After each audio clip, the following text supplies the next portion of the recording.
yun? Romana, huwag ka magagalit. Pinasunod ako dito ni Elena para siguraduhin ang kaligtasan mo.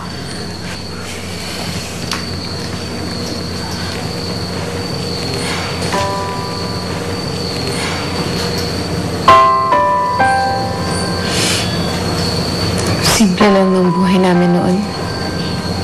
Mahirap kami pero masaya naman. Buo pa kami. Buo pa ang pamilya.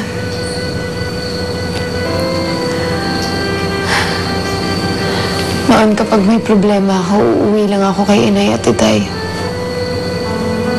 Okay na ang lahat.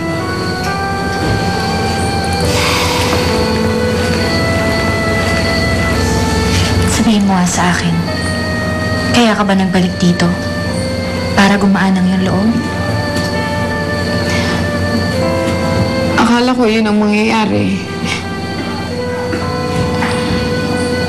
Parang bumigat pa lalo eh.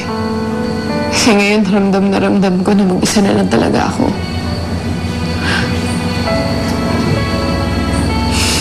Wala na si inay, wala na si itay, wala na si Inigo at wala na si Crisanta. Ramdam na ramdam ko ang pangungulila ako.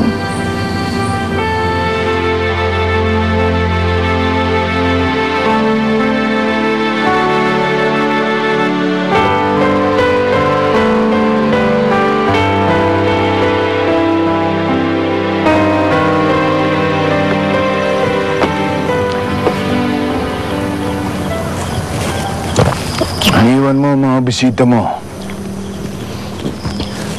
Wala naman akong kilala sa kanila. At hindi naman ako parte ng grupo ninyo.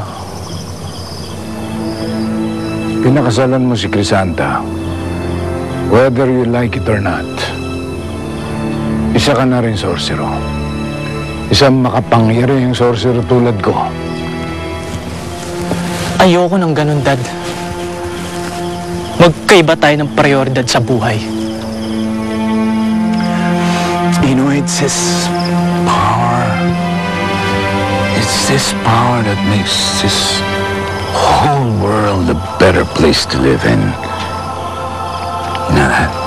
Akala ko nung araw makukuha kong kapangyarihan sa gobyerno, sa pera, guns and goons. Hindi pala. Hindi pala. Dito sa pagiging isang sorcero, dito ko makukuha ang aking kapangyarihan. Lalong-lalo na ang pagiging isang itim na sorcero. Nilamon na kayo ng kasakiman ninyo. Madami pang mas importanteng bagay, Dad, kesa sa kapangyarihan. Ano, Inigo? Ano? Yang pag-ibig?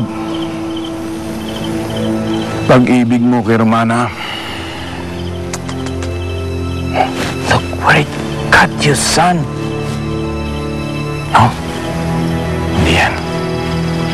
Tingnan mo si Elvira. Tingnan mo si Crisanta. Nakukuha nila ang mga gusto nila dahil sa kapangyarihang yan.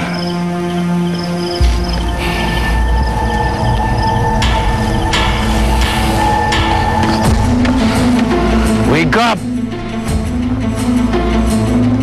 Son?